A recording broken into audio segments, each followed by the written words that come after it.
Ashama harka fuunee daawwattoota fi hordoftoota keenya akkam nagaa keessanii nageenya koo kan jaalalaaf kabaja bakka isin jirtanitti isin dhaqqabu. Egaan daawwattoota fi hordoftoota keenya oduu ajaa'ibaa isiniif qabu. Oduun ajaa'ibaan isiniif qabu guyyaa borii guyyaa filannoo biyyattii Itoophiyaati. Guyyaa borii qofa yoo xiqqaate namni miiliyoona 38 ol kan irratti hirmaatudha filannoo kana. Lammiilee Itoophiyaa miiliyoona 110 keessaa miiliyoonni 33 nama filatamuudha jechuudha. Guyyaa borii qofa. Haa ta'uti guyyaa borii filannoon akkuma amma dura taa'amaa turetti haa ta'amu iyyuu malee wanti guyyaa borii kan adda godhu hedduutu jira. Rakkooleen uumamuu malu hedduutu jira. Rakkooleen sun rakkoo akkamiiti? Amma hoo maaltu deemamaa jira kan jedhu ajaa'ibatti isiniif ibsuuf deema jechuudha. Keessumaayyuu lixa Wallaggaa, Shawaa, Gujii, Booranaa fi naannawa Jimmaa dabalatee iddoolee garagaraatti haalli sodaachisaan gurguddaan tokko jira. Akkasumas naannolee biraatis jira. Maaltu jira? Akkuma argaa jirtan akkuma galgala yookaan ganama isinii gabaasnetti WBO'n korojoo yookaan buufata isaan filannoodhaaf qopheeffatan barbadeessaa jiru argaa jirtan. Haa ta'uti mootummaanis badii wayii balleessuuf deema. Badiin inni balleessuuf deemu maqaa Oromoo yookaan maqaa ABO Shanee jedhu kanaan nama tuutan deeme, nama gurmuu adda addaa godhe, nama argiteen sa'aatii malee deeme fi namoota filannoo irratti wantoota adda addaa mallattoo adda addaa argisiisan akka malee of eeggannoo gochuun barbaachisa. Keessayyuu warri biyya alaa jirtan dhaamsa Oromummaa isinii dhaamaan. Dhaamsa bor waliif dhaamuu qabnu har'a waliif dhaamna. Maatiin keessan filannoo irratti hirmaata. Obboleessi keessan filannoo irratti hirmaata. Firri keessan filannoo irratti hirmaata. Filannoo kana darbuudhaaf wanta achitti naannawa sanitti ta'amu hunda obsaan gad jedhuudhaan dabarsuun dirqama. Yoo sanan taane mootummaan nama nyaatan kun maqaa ABO Shanee jedhuun lubbuu namoota balleessuuf deema. Reediin maannaan jedha. Haa ta'uti naannolee WBO'n jiranitti garuu naannolee WBO'n jiranitti tokkoffaa filannoon adeemsifamuu dhabuu danda'a. Lammaffaa isaanummaanuu achitti lola wal jidduutti uumamuun hawaasni miidhamuu danda'a. Kanaaf hawaasni guyyaa borii of eeggannoo gurguddaa gochuu qaba. Of eeggannoo gurguddaa. WBO'n guyyaa adiidhaan guluu akka isin argitanitti buufataalee isaanii hunda qabatanii jiran naannawa lixaa kanatti. Naannawa WBO'n jiru hundi buufanni filannoo akka jiruun qabamee jira. Kan isaan itti ijaaratanii dukkaana itti godhatanii keessatti filatuuf deeman WBO'n marsee qabee jira. Warroota achitti eegdota ammootu booji'eetiin jira. Kana ija keessanii miidiyaa hawaasaatti irratti argaa jirtan. Dirqama biyya jiraachuu sin barbaachisu miidiyaa hawaasaa qabaannan argaa jirta. Ragaa qabatamaa viidiyoodhaan, suuraadhaan isa bittinnaa jiru kana jechuudha. Argite? Lammiileen miiliyoona 38 kan hirmaatu kana keessaa rakkoon mootummaa fi gama biraatiin uumamu waan jiraachuu maluuf dubbii filannooti waan ta'eef of eeggannoo akka ta'amu maatii keessan ka gorfatu isinii fi isin qofa. Maaliif isiniin jedhe beektanii? Osoo akka duraanii dhaabboliin Oromoodhaa kan biraa morkattoonni jiraatanii. Silaa uummanni keenya isaanitti filachuudhaaf xiiqa'ee sodaa tokko malee lubbuu ofii wareegee isaan filata ture. Har'a garuu bakka san namni yookaan dhaabni Oromoon kaate tokkochi hin jiru. Filannoon bor deemsifamu biltsiginnaa jidduutti. Kana malee hin jiru. Biltsiginnaan garuu kanaan sababattee namoota ilaalcha addaa qaban balleessuu barbaaddi. Badii san jala kan dabarfatuu danda'u immoo hawaasaa fi hawaasa ta'uu qabu. Maaliif?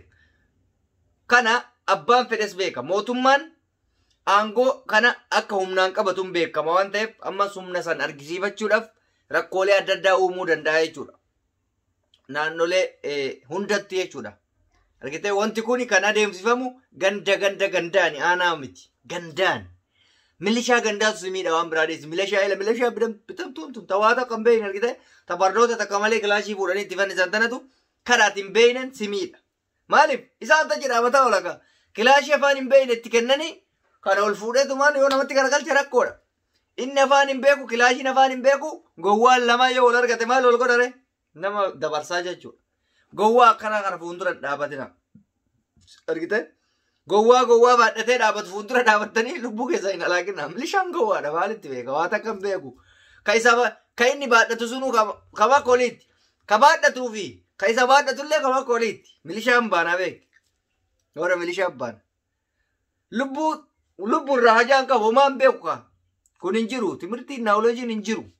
Kanaaf filannoo kana bifa tasgabbaa ta'een silaa dirqamaan manaa siin baasan waan ta'eef dabarsuudhaaf obsumaa waan isaan siin jedhan fudhattanii tarkaanfii kaassan booda ammootu tarsiimoodhaan kan masakame ta'uu qaba.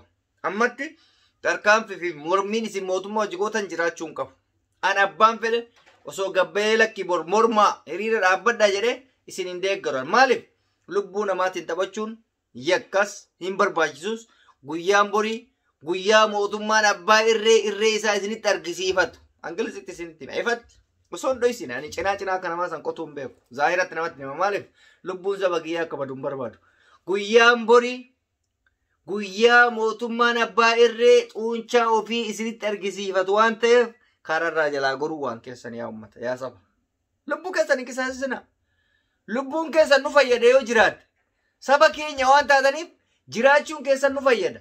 Waan biraa dadhabdan wobotti makamuun dadhabdan yeroo of duraatitti.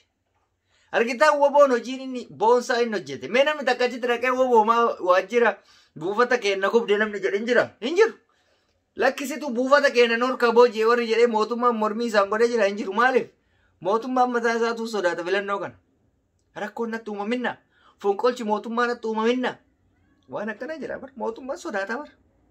Filannoo nama hunda sodaatuu qaba. Paartileen siyaasaan sodaatan. Mootummaanis sodaatan. Riphee lolaa bichaatu sodaanne. Riphee lolaa qofatu sodaanne yookaan abaawoon jechuudha. Afaan Oromooti yoo isinii kan. Maaliif hin sodaanne inni? Inni duraa duuba ofii tolfatee ta'a.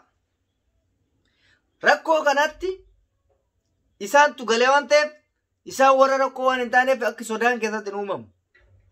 Kanaaf mootummaa dabalatee hawaasni kenna sodaan guddaa waan jiruuf mootummaan bar waan biraatiif sirwannoon jedhu tarkaanfii irratti fudhatu sodaa lubbuu isaatiif jecha. Jarri kun waan wayina gochuuf deemanii kan jedhuuf irree ofii isinitti argisiifachuuf isin miidhaa jechuudha. Kana hundi keessanuu bartanii filannoon borii haa ta'uti rabbi kakeerii haa godhu maaliif sabni keenya akka waan uraa ta'uu hin barbaannu hidhamuu namni ajjeefamuu namni dararamuu waan akkasii hin barbaannu. Mee akkuma inni barbaadetanitti godhee kasan booda akka inni itti biyya bulchuu laalla san kan waliin laallu ta'a. Ammatti homa tokko tasgabbii wanni caaleen jiru ilmaan teenya irra deddeebinee isin gorsina yoo warri biyyaa fa'aa akkasaan dhaggeeffataa jiraattan rabbii jedhaatiniin tasgabbaaya. Dirqama lubbuu teessanii qisaasessinaan dhaamsa Oromummaatii isiniin jedha. Dhuma irratti daawwattoota hordoftoota keenya akka tasaa oduu amma na dhaqqabde takkatu jira. Artistii keenya Isaaq Zeenuu yoo beektan hin beektanii akka tasaa sirba hojjechuudhaaf sirba qabsoo osoo jiru sagalee waraabee gara biyyaatti erga hojjechiisee booda kiliipii yookaan viidiyoo itti waraabuuf yeroo qophaa'utti viidiyoon sirbi isaa akka tasaa harkaa ba'ee harka diinaa galee jechuudha. Harka diinaa erga galee harkaa viidiyoo gara garatti faffacaasanii viidiyoo san namoonni hedduu harkaa postotan jechuudha. Osoo yuutuubii mataa isaa irratti kan hin dhiisin viidiyoo osoo irratti hin hojjetin audiyoo sagalee harkaa bittinneessanii. Kanaaf kun shira diinati waan ta'eef keessumaayyuu ijoolleen aartii hojjettan warri aartistoota jechuudha. Nama tokko abantanii istiidiyoom argitan sirba keessa hin ergina. Nama beektu nama sitti aanu yoo hin ta'in nama walakki muuziqaa hojjeta kun jettutti sirba kee ergitee sirba kee qisaasan godhin jechuudha. Amma fakkeenyaaf mucaan amma kasaaree jira. Waan itti dafqee mallaqa itti baase hunda kasaaree jira. Kanaaf sirba biraa baasuuf immoo ganaa baasii biraa isa barbaachisa. Istiidiyoo hin taanetti hin erginaan dhaamsa Oromummaa isin dhaaba. Viidiyoo hojjechuuf bara waan bira fixe waan hunda fixe muuziqaan kan hojjetamee dhume ijoolleen bilchiginaa akka harkaa baasite hin beeku warruma istiidiyoo hojii baay'inatti fakkaate achi harkaa faffaca'e jechuudha. Inni viidiyoo irratti hin hojjetin amma haamilee ittiin sirba san viidiyoo hojjetu qabu maaliif faffaca'e kan uummata bira gagga'ee jira. Kanaaf waan baay'ee abdii nama kutachiisu rabbi keeriyaa godhu hundumaafuuyyuu isin of eegaa warri aartii kuni diinni hedduun hammaatee jira waan ta'eef obboleessuma keetu diina kee ta'uu danda'a keessa isaa baruu qabda nama tokko hojjechuudhaaf. Kun dhaamsa Oromummaatii egaan daawwattoota fooyi hordoftoota keenya an kan isin waliin ture obboleessa keessan Ready Adam TV. Namoonni YouTube channel kiyya faaraa taatan subscribe gochuu maatii keenya taasisaniin jedha. Egaan viidiyoo keenya immoo like gochuu hin irraanfatina. Yaada keessan koomentii kennadhaa turtii nu waliin gootaniif galatooma. Fayyaa ta'aa isin jaallannaa isin kabajna. Rabbi nagaa nu haa dhageessisu. Ciao.